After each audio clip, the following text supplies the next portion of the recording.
بسم اللہ الرحمن الرحیم الحمد للہ رب العالمین والصلاة والسلام علی سیدنا و مولانا محمد خاتم النبیین و امام المرسلین و قائد الغر المحجلین وعلى آلہ و اصحابہ اجمعین وعلى كل من تبعهم بإحسان إلى يوم الدین. اما بعد، حضرات علماء کرام، السلام علیکم ورحمۃ اللہ تعالی وبرکاتہ. سچی بات یہ ہے کہ حضرات علماء کرام اور اہل افتاء سے میں اپنے آپ کو خطاب کرنے کا اہل نہیں سمجھتا. الحمدللہ اس مجلس میں بڑے بڑے اہل افتاء جن کو میں جانتا ہوں، اللہ تعالیٰ نے ان سے جس طرح کام لیا ہے اس سے اچھی طرح واقف ہوں، تو ان کی موجودگی میں لب کشائی کرنا فتویٰ کے موضوع پر یہ مجھے بہت بھاری معلوم ہوتا ہے. میں چند مسائل کے بارے میں اپنے بزرگوں کو جس طرح دیکھا اور اپنے بزرگوں کا جو طرز عمل اللہ تبارک و تعالیٰ نے دیکھنے کی توفیق عطا فرمائی، اس کے بارے میں کچھ گزارشات پیش کرتا ہوں. اور میں جب بھی حضرات اہل علم سے کوئی بات کرنے کا موقع ہوتا ہے تو میں یہ تصور کرتا ہوں کہ ہمارے مدارس میں ایک طریقہ ہے تکرار کرنے کا، کہ جب کسی استاد سے کچھ پڑھ لیتا ہے کوئی تو باہم بیٹھ کے تکرار کیا کرتے ہیں، اور جب تکرار کوئی کراتا ہے تو تکرار کرانے والا استاد نہیں بن جاتا، وہ بھی ساتھی ہی ہوتا ہے. تو میں نے اپنے بزرگوں سے جو کچھ باتیں سیکھی ہیں ان کا تکرار کرنا مقصود ہے. تو پہلی بات جس کے لیے انہوں نے کچھ عنوان قائم کیے ہیں اور ان میں سے بعض میں اپنی ذاتی طور پر بہت اہم سمجھتا ہوں، وہ پہلی بات ہے شرائط اور اہلیت افتاء. شرائط کیا ہیں اور اہلیت فتویٰ دینے کی کب پیدا ہوتی ہے. یہ اس واسطے اس لیے ضروری ہو گیا اس موضوع پر بات کرنا کہ آج کل اگر بے تکلفی میں کہوں تو مبالغہ نہیں ہوگا کہ تھوک کے حساب سے مفتی موجود ہیں. یعنی ہر وہ شخص کہ جس نے درس نظامی پڑھ لیا اور آج کل درس نظامی کے بعد تخصص فی الفتویٰ کا ایک ریل پیل ہے. سب سے پہلے پاکستان میں کم از کم میرے علم کے مطابق پاکستان میں تخصص فی الافتاء کا درجہ ہمارے والد ماجد حضرت مولانا مفتی محمد شفیع صاحب رحمۃ اللہ علیہ نے قائم فرمایا تھا، اور میں اور میرے بڑے بھائی حضرت مولانا مفتی محمد رفیع صاحب اس کے پہلے طالب علم تھے. اس وقت تک کہیں اور تخصص فی الافتاء نہیں ہوا کرتا تھا. بعد میں جب شروع ہوا تو یہ صورتحال ہو گئی کہ سال بھر، بلکہ سال بھر میں بھی 9 مہینے کسی جگہ کچھ جزیات یاد کر لیے اور اس کے بعد آدمی مفتی کہلانے لگا. بلکہ مفتی کا لفظ اب اتنا زیادہ عامیانہ اور شوقیانہ ہو گیا ہے کہ ہر اس شخص کے ساتھ کہ جس کا کوئی علم سے تعلق ہو اس کو مفتی کہہ کر یاد کیا جاتا ہے، مفتی فلاں صاحب، مفتی فلاں صاحب. اور میں نے ابھی کچھ دنوں پہلے مجھ سے ایک صاحب پڑھے ہوئے تھے دور حدیث میں، تو ان کا کوئی کلپ میرے پاس آیا اور اس میں لکھا ہوا تھا ان کے نام کے ساتھ کہ مفتی فلاں. تو اور مفتی فلاں لکھنے کی وجہ یہ کہ میں نے درجہ تخصص میں داخلہ لے لیا ہے. تو درجہ تخصص میں داخلہ لینے کے بعد ہی سے انہوں نے اپنے آپ کو مفتی تصور کر لیا.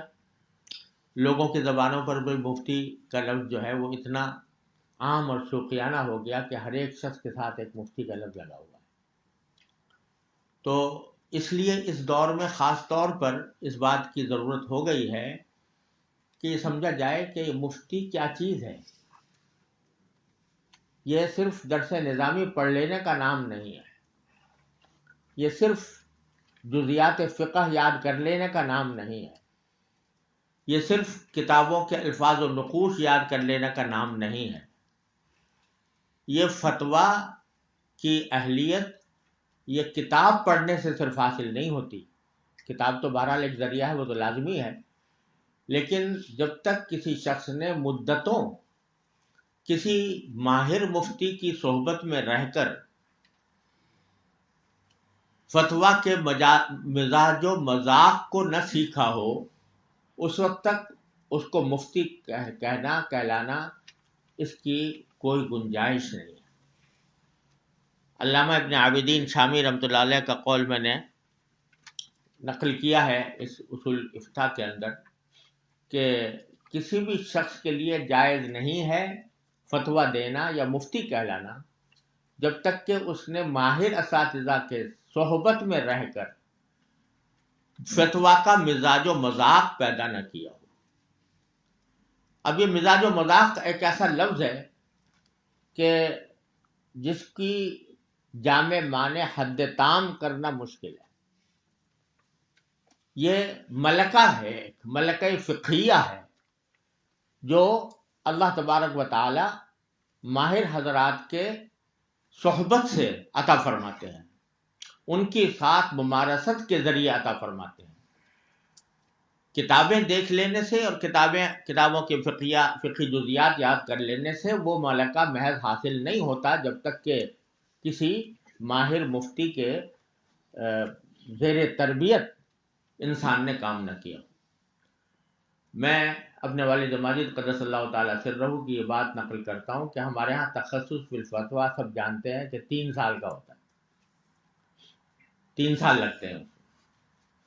اور جب طالب علم داخل ہوتا ہے تو اس کو یہ کہہ دیا جاتا ہے کہ 3 سال کا یہ کورس ضرور ہے، اور اس 3 سال کے کورس کے بعد آپ کو یہ تصدیق نامہ تو بے شک دے دیا جائے گا کہ 3 سال تک آپ نے یہاں پر فتویٰ کی تربیت لی ہے، لیکن مفتی کا سرٹیفکیٹ ہم اس وقت تک نہیں دے سکتے جب تک کہ ہمیں اس بات کا اطمینان نہ ہو جائے کہ فتویٰ کے صحیح مزاج و مذاق آپ تک پہنچ گیا، آپ کے اندر پیدا ہو گیا. بعض ایسے بھی ہمارے ساتھی ہیں تخصص فتویٰ کے اندر آئے، صرف 6 مہینے انہوں نے ہمارے ساتھ کام کیا اور 6 مہینے کے بعد ہم نے ان کو مفتی قرار دے دیا. پاکستان میں ہے. لیکن بعض ایسے بھی ہیں کہ 3 سال رہے، ہم ان کو مفتی نہیں قرار دیتے، ان کو صرف یہ کہہ دیتے ہیں کہ بھئی تصدیق نامہ ہم دیتے ہیں کہ 3 سال ہم نے پڑھا، لیکن مفتی کا خطاب یہ ان کو ہم دینے کے پابند نہیں، باوجود تخصص الٹا کر لینے. کیوں؟ اس لیے کہ یہ صرف کتابیں پڑھ لینے سے نہیں حاصل ہوتا، یہ در حقیقت ایک خاص مزاج ہے، مذاق ہے، ملکہ ہے جو مفتی کے لیے ضروری ہے. اس کے بغیر مفتی نہ بنتا ہے نہ کہلانے کا مستحق ہوتا ہے. یہ مزاج و مذاق کیا ہے؟ تو میں نے جیسے عرض کیا کہ اس کی کوئی حد تام جامع معنی تعریف نہیں کی جا سکتی. یہ ایک خوشبو ہے، ایک ذائقہ ہے جو اللہ تبارک و تعالی صرف ماہر اساتذہ کی صحبت کے نتیجے میں عطا فرماتا. میں کہا کرتا ہوں جیسے آدمی گلاب کی خوشبو اور چنبیلی کی خوشبو، ان دونوں کے درمیان فرق ہے کہ نہیں ہے؟ لیکن اگر کوئی یہ کہے کہ گلاب کی خوشبو کی جامع اور معنی تعریف کرو جو اس کو چنبیلی سے ممتاز کر دے تو کسی کے بس میں نہیں ہے. کوئی بڑے سے بڑا منطقی گلاب کی خوشبو کی تعریف نہیں کر سکتا. آم بھی میٹھا ہوتا ہے اور خربوزہ بھی میٹھا ہوتا ہے، لیکن آم کی مٹھاس اور خربوزے کی مٹھاس میں کیا فرق ہے؟ اس کی اگر کوئی جامع معنی تعریف کرنا چاہے کہ خربوزے کی مٹھاس کی تعریف یہ ہے اور آم کی مٹھاس کی تعریف یہ ہے تو وہ کر نہیں سکتا. اس کا واحد حل کیا ہے کہ اگر گلاب کو سمجھنا ہے تو اس کو سونگھنا ہوگا، چمیلی کی تعریف معلوم کرنی ہے تو اس کو سونگھنا ہوگا، آم کی مٹھاس سمجھنی ہے تو آم کو چوسنا ہوگا. یہ محض کتاب اور محض الفاظ کے ذریعے اس کا علم حاصل نہیں ہو سکتا. یہی بات فتویٰ کے اندر ہے کہ فتویٰ کا ایک مزاج ہوتا ہے، اس کا ایک مذاق ہوتا ہے. اس مزاج و مذاق کے تحت اللہ تبارک و تعالیٰ جب ملکہ عطا فرماتے ہیں وہ صرف صحبت سے حاصل ہوتا ہے. جس کی صحبت میں رہ کر بندے نے افتاء کی تربیت حاصل کی ہو، اسی کو اللہ تبارک و تعالیٰ وہ مزاج و مذاق عطا فرماتے ہیں. تو اس لیے ایک تو اس بات پر متنبہ میں اپنے آپ کو پہلے اور اپنے واسطے سے دوسرے حضرات کو کرنا چاہتا ہوں کہ ہم سچی بات ہے کہ مفتی جو ہے وہ بہت بڑا منصب ہے. اتنا بڑا منصب ہے کہ علامہ نووی رحمۃ اللہ علیہ نے اور علامہ ابن قیم رحمۃ اللہ علیہ نے اس کو توقیع عن رب العالمین سے تعبیر فرمایا. توقیع عن رب العالمین، کہ جب کوئی مفتی فتویٰ دیتا ہے تو وہ در حقیقت رب العالمین کی طرف سے دستخط کر رہا ہوتا ہے. جو جب انسان سے پوچھا جائے کہ یہ چیز حلال ہے یا حرام ہے تو وَلَا تَقُولُوا لِمَا أَلْسِنَتُكُمُ الْكَذِبَ هَذَا حَلَالٌ وَهَذَا حَرَامٌ لِتَفْتَرُوا عَلَى اللَّهِ. اللہ تعالیٰ نے فرمایا کہ یہ انسان کا کام نہیں ہے جو یہ کہے کہ یہ حلال ہے یا یہ حرام ہے. یہ کام تو کس کا ہے؟ اللہ جل جلالہ کا. اگر ہم یہ کہہ رہے ہیں کہ شریعت میں یہ حلال ہے تو ہم رسول اللہ جل جلالہ کی طرف سے نائب بن کر، اس کے وکیل بن کر ہم دستخط کر رہے ہوتے ہیں. تو یہ توقیع عن رب العالمین ہے. تو در حقیقت اتنا نازک کام ہے، اتنا نازک کام ہے. حضرت امام مالک رحمۃ اللہ علیہ جیسا شخص، جو میں نے چاروں فقہ کا مطالعہ کرنے کی کوشش کی ہے، خاص طور سے جب میں فقہ البیوع لکھ رہا تھا اور تکمل فتح الملہم لکھنے کے دوران بھی چاروں فقہوں کا جائزہ لینے کی کوشش کی. جس قدر تدقیق امام مالک رحمۃ اللہ علیہ کے مذہب میں نظر آئی کسی مذہب میں نہیں ہے. جتنی تفریعات ان کے مذہب میں نظر آئی اور کسی مذہب میں نہیں ہے. لیکن وہ فرماتے ہیں امام مالک رحمۃ اللہ علیہ کہ جب تک مجھے 70 اپنے وقت کے علماء نے اجازت نہیں دے دی اس وقت تک میں نے فتویٰ دینا شروع نہیں کیا. 70 علماء وقت نے جب یہ کہہ دیا کہ ہاں تم فتویٰ آپ دے سکتے ہو تو میں فتویٰ دینے کے لیے بیٹھا. اور اس کے باوجود ان کو کبھی، میں نے کتاب میں نقل کیا ہے کہ ان کو کبھی لا ادری کہنے سے کبھی کوئی شرم نہیں محسوس ہوئی. اتنا بڑا امام.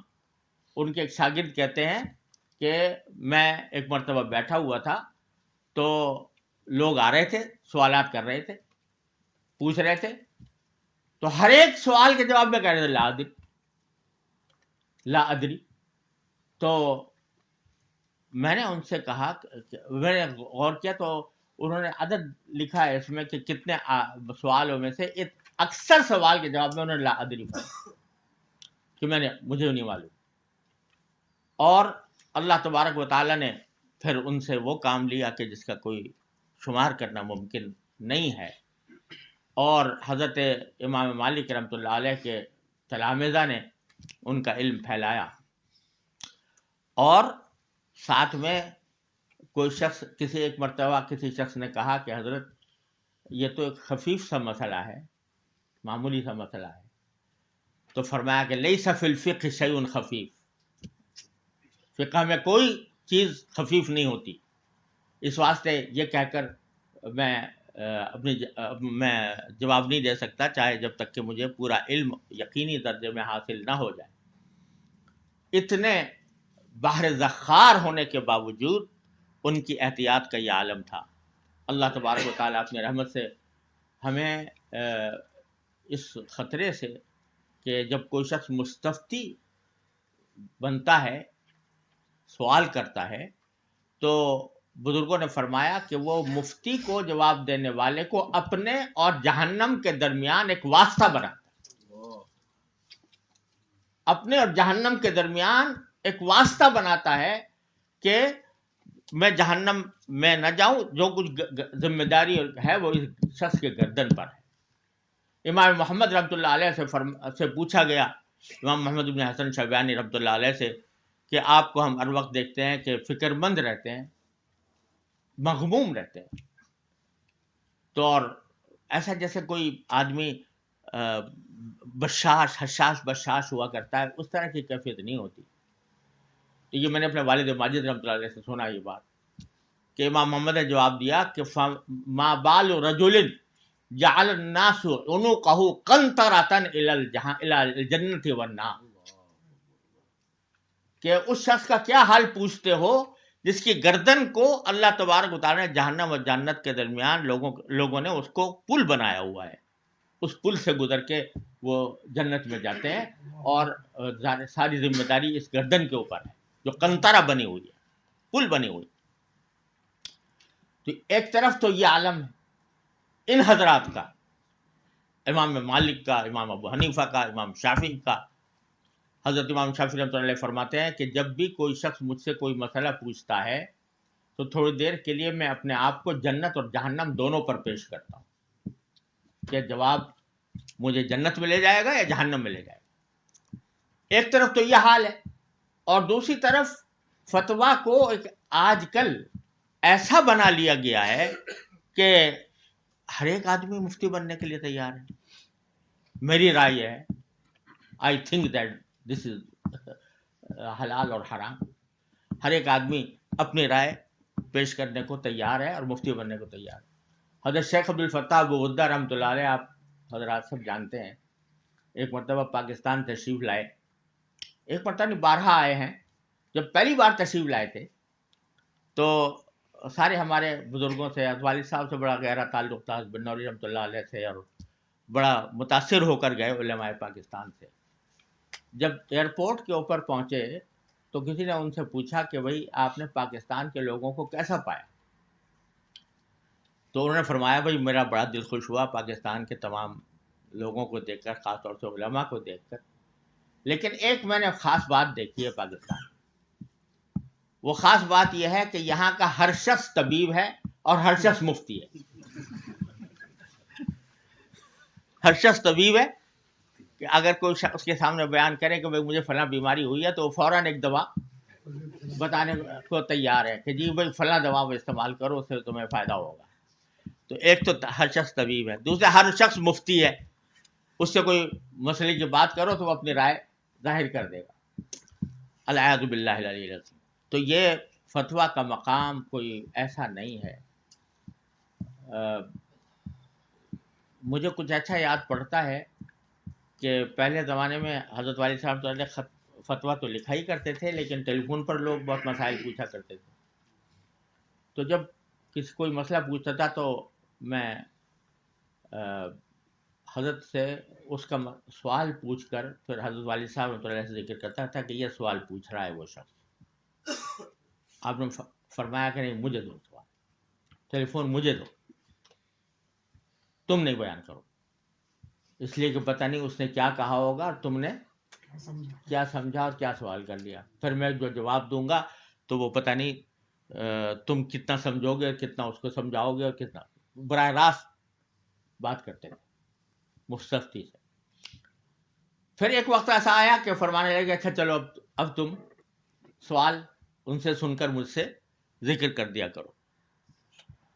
تو وہ پھر میں نے سوال ان سے سنا، حضرت والد صاحب کو ذکر کیا، انہوں نے جواب دیا، میں نے نقل کر دی۔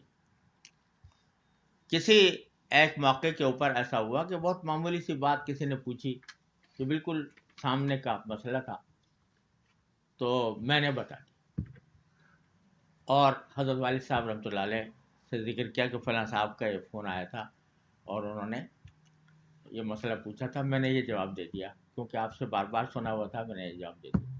کہا کیوں جواب دیا تم؟